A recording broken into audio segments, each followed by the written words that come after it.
कुआडे गला प्रदीप पांजी केबे छिड़िब बीजेडी शेष लेखा कुआडे गला प्रदीप पाणिग्राही दृढ़ोक्ति दुर्नीतिर लेखा छिड़िब आउ रहिबनी बिजु जनता दल एमिति बयान दे राज्य राजनीति को उष्म करथिले ब्रह्मपुर सांसद प्रदीप पाणिग्राही।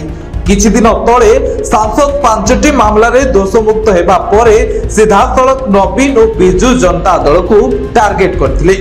से सीधा कहिथिले जे मते दलरु बाहर करथिले ओडिसावासी सेमानकु राज्यरु विदा करिसंती।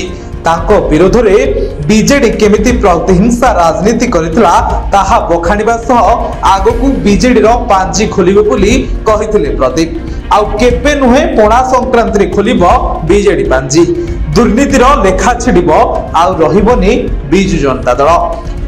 किछि दिन तले दोषमुक्त हेउ हेउ बीजेडी और दलर सुप्रीमो को ब्रह्मपुर सांसद प्रदीप पाणिग्राही निशाना करथिले। प्रदीप को टार्गेट रे नवीन पटनायक वीके पांड्या और प्रणव प्रकाश दास प्रमुख थिले। प्रदीप सेतेबेले सफा सफा कहथिले नवीन बाबू ओडिसा को लूट पाई कार्तिक को ठिका दैछंती। तत्कालीन बीजेडी सरकार रे सीएम को करप्शन कमिशन एवं इलेक्शन हक करा जायतिला बोली अभियोग आनिथिले। लोके 2024 रे बीजेडी रो लेखा छिड़ाई दैछंती।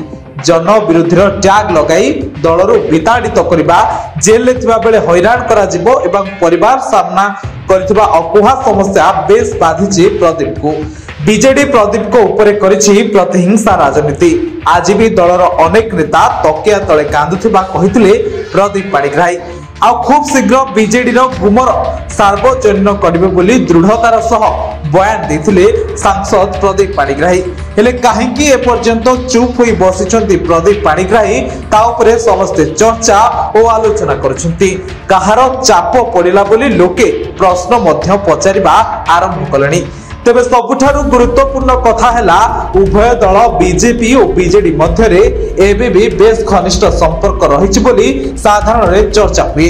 ऊपरे ऊपरे विरोधी देखे हेउथिले मध्य सेमाने सबु बेले परस्पर प्रति बेस सहानुभूति देखांती। तेणु कुहा जाउछि जे ए संपर्क रे किछि न कहबाकू प्रदीप को ताकीद करिसंती बीजेपी रो बड़ नेता।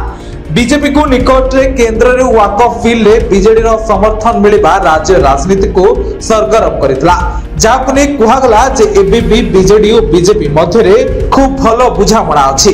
तबे सतरे कहा कथा रे चुप होई बसी पडिले प्रदीप पाणिग्राही ताकू नै आलोचना आरंभ होई गलानी। केबे सामना को आसी बिजु जनता दल और बिजु जनता दलर नेता को दुर्नीतिर गुमर सामना करिबे ताहाकू देखिबाकू बाकी रहिला।